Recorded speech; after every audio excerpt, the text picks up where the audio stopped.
जय बिहार। नमस्कार। मेरे 7वें चरण के लिए प्रयासरत सारे युवा शिक्षक और शिक्षिकाएं, भावी, आप सबका स्वागत है। और आप सबके लगातार जो सवाल आ रहे थे मैं समझ सकता हूं, लेकिन उसके लिए जानकारी इकट्ठी करने में थोड़ा सा वक्त लगता है, क्योंकि मैं प्रयास करता हूं कि आप तक वही जानकारियां पहुंचे जो बहुत ऑथेंटिक हो।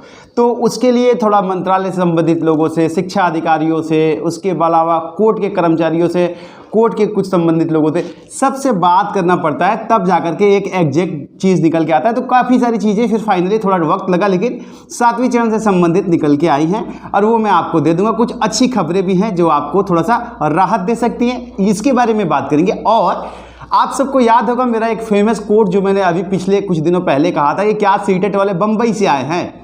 ये जो सीटेट एक्ट का मामला है, उनकी पात्रता का, एलिजिबिलिटी का, उसको लेकर के देखिए, ये होता है नॉलेज। अगर आप लॉ से संबंधित है, ऑनरेबल हाई कोर्ट ने इस चीज़ को सेम टू सेम कोट किया है कि आप बताइए कि क्या ये बिहार, मतलब ये जो बच्चे हैं ये आउट ऑफ स्टेट है, बम्बई से आए हैं।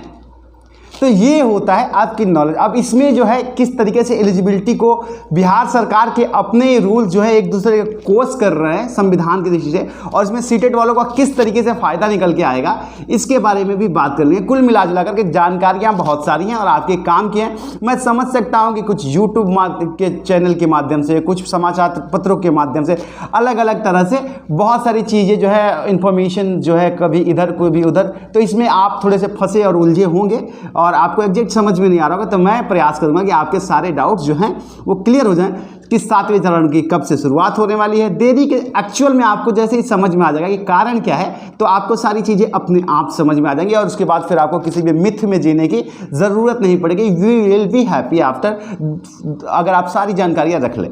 तो चलिए वन बाई वन करके आप सबको सारी बातें करते हैं। वीडियो थोड़ी सी छोटी रखने की कोशिश करूँगा, लेकिन विषय थोड़े ज़्यादा है तो थोड़ा सा बढ़ जाता है। हर बार मैं प्रयास करता हूँ, पर आप सुन लीजिएगा तो आपकी काफ़ी सारी चीज़ें जो है सॉल्व हो जाएंगी और आपकी तैयारी को भी बूस्ट मिलेगा।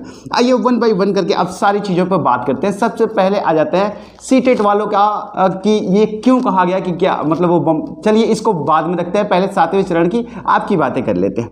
तो चलिए वन बाई वन करके बात करते हैं। देखिए 7वें चरण में लगातार आप देख रहे हैं, कभी कुछ, कभी किसी का स्टेटमेंट, कभी किसी का स्टेटमेंट। देखिए कोई भी चीज़ ना रूल से तय होती है, नोटिफिकेशन से तय होती है। नोटिफिकेशन आने के पीछे उनके क्या प्रोसेस होते हैं, उनके बारे में जानना चाहिए आपको।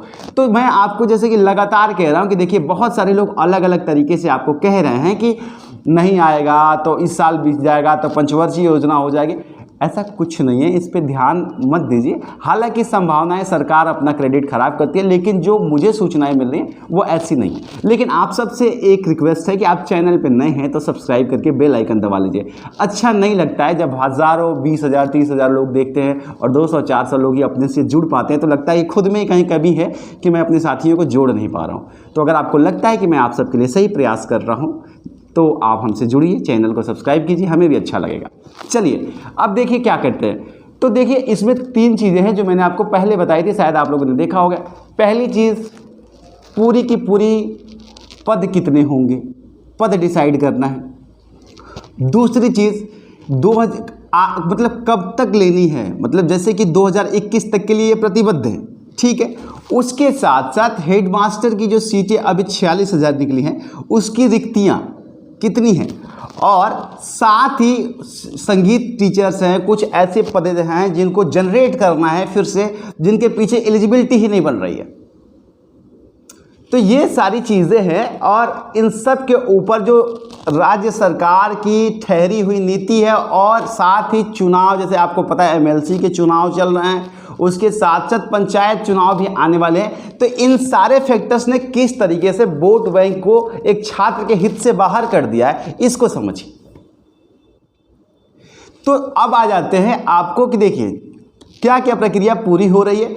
आप सबको भले कुछ भी कहा जाए, लेकिन आप एक बार देखेंगे तो आपको प्रक्रिया दिखेगी। आपको अलग अलग जिलों में सरकार के द्वारा, शिक्षा मंत्रालय के द्वारा, शिक्षा सचिव के द्वारा भेजा गया नोटिस वायरल होता हुआ दिखेगा कि आप बताइए आपके यहाँ कुल कितने पद हैं, आप बताइए आपके यहाँ कुल कितने पद हैं, आप बताइए आपके यहाँ कुल कितने पद हैं। तो एक बार जब तक ये सारा डेटा नहीं आ जाएगा तब तक आप पूरी सीटों की कल्पना नहीं कर सकते हैं, पहली चीज़। दूसरी बात ये है कि आप इसको भी समझिए कि महिलाओं की सीटें जो पिछली बार भी काफ़ी संख्या में बच गई हैं, तो क्या उन सारे सीटों को हम फिर से महिलाओं के लिए लेकर के जाएं? इसमें एक प्रॉब्लम यह है कि आप सीटों को तब तक चेंज नहीं कर सकते हैं। According to law, supreme court की गाइडलाइन के तहत आप कैटेगरी की सीटों को उसी कैटेगरी में दे सकते हैं, नहीं तो आप नहीं दे सकते हैं किसी और को। अब इसके लिए अध्यादेश लाना है, और अध्यादेश अगर सरकार लाती है तो ठीक है, सीटें नहीं भर रही हैं, लेकिन जैसे ही महिलाओं को ये समझ में आएगा कि हमारी सीटें पुरुषों को दी जा रही हैं, तो आप समझते हैं कि कहीं ना कहीं ये डायनेमा जो है वोट बैंक का, आपको मैं सारी चीज़ें क्रिस्टल क्लियर समझाने की कोशिश कर रहा हूँ, ठीक है। तो इसके लिए सरकार थोड़ा सा बैक फुट पे है, तो जैसे ही ये इलेक्शंस हो सकता है ख़त्म हो, उसके बाद से आपको एक बार फिर से ये नोटिफिकेशन देखने को मिले।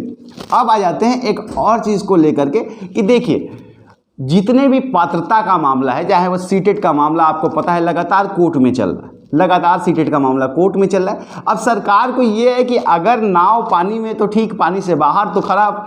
अब मान लीजिए अगर वो सीटेट को ले लेती है और बाद में हाई कोर्ट कहता है कि नहीं, सीटेट वालों को बाहर कर दो, ठीक है, या फिर सीटेट वालों को नहीं लेती है और हाई कोर्ट बाद में कहता है उनको लो, तो ये पूरी प्रक्रिया एकदम से बिखर जाएगी। तो सरकार कहीं ना कहीं अल्टीमेट सोचती है कि एक बार लास्ट जजमेंट या फिर हाई कोर्ट का रुझान समझ में आ जाए कि किस तरफ जा रहा है, फिर हम नोटिफिकेशन को लाएं। तो ये कहना थोड़ा सा होता है कि मतलब ऐसा है, लेकिन बहुत सारी चीज़ें बैकग्राउंड में भी होती हैं जिनको देखना पड़ता है। तो ये है, लेकिन मेरी इन जानकारी के हिसाब से अप्रैल में आपको नोटिफिकेशन मिल जाएगा, ऐसी सूचना है। अब आते हैं, आपको अगली बात बताते हैं। ये सीटेट वाले क्या बम्बई से आए हैं? ये मामला ये है कि जैसे मैंने आप सबको बताया भी था कि बीटेट के छात्रों द्वारा सीटेट वालों के ऊपर केस किया गया है कि चूंकि हमारे यहाँ जो है ये क्या बोलते हैं, हमारे यहाँ जो है सॉरी, मुझे थोड़ा माफ़ कीजिएगा,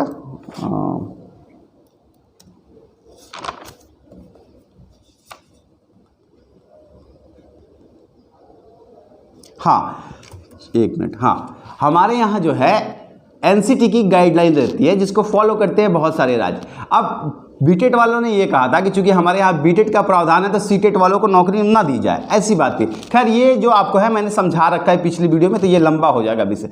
अब इसमें क्या है कि हाई कोर्ट ने भी वही चीज़ें डिसाइड की हैं जो हमने आपको पहले बताया था कि लॉ के ग्राउंड से ऐसी चीज़ें बनेंगी कि देखिए, इसमें दो चीज़ें, एक तरफ आप कहते हैं कि पात्रता जो है अप्लाई वही करेगा, एलिजिबल वही होगा जो बिहार का होगा, डोमिसाइल बिहार का होगा।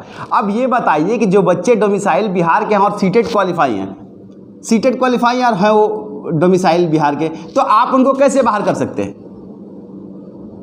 तो ये एक कंट्राडिक्टरी लॉ बनता है, और इसकी वजह से मैं आपको बता रहा हूं कि जब लॉ के मैटर पे जब इस पर बहस होगी कोर्ट के अंदर, जब फाइनली इस टॉपिक पर जैसा कि जा रहा है जो है बहस जो है उस जगह पे जा रही है, धीरे धीरे शिफ्ट हो रही है, तो वहाँ से जा कर के चीज़ें जो हैं आप सबके पक्ष में ही आएंगी, और सीटेट वालों का चयन छठे में भी सुरक्षित रहेगा और 7वीं में भी सुरक्षित रहेगा और आगे भी सुरक्षित रहेगा, जब तक ये सरकार हर साल बीटेट कराना ना शुरू कर दे। तो ये थी 7वें चरण की सारी महत्वपूर्ण जानकारी। अगर आपको डॉक्यूमेंट संबंधी, पात्रता संबंधी कोई जानकारी चाहिए तो आप मुझे कमेंट सेक्शन में पूछ सकते हैं। मैं आपको इंस्टाग्राम का लिंक दे देता हूं, आप वहां पूछ लीजिएगा, मैं आपको वहां बता देता हूं। बहुत सारे साथियों के रिप्लाई कर देता हूं, कुछ साथियों के लेट, कुछ साथियों के जल्दी कर देता हूं, तो आप वहां मुझसे पूछ लीजिएगा। और बहुत ही जल्द आपको मैंने जो RTI फाइल की है उसके बारे में भी सारी चीज़ें डिटेल के साथ लेकर के आऊँगा और आप सबको दिखाऊँगा कि क्या क्या चीज़ें हैं। तो इन सारे पहलुओं के लिए मुझे थोड़ा वक्त चाहिए, तब तक के लिए जुड़े रहिए। मिलते हैं अगली अपडेट के साथ, तब तक के लिए नमस्कार।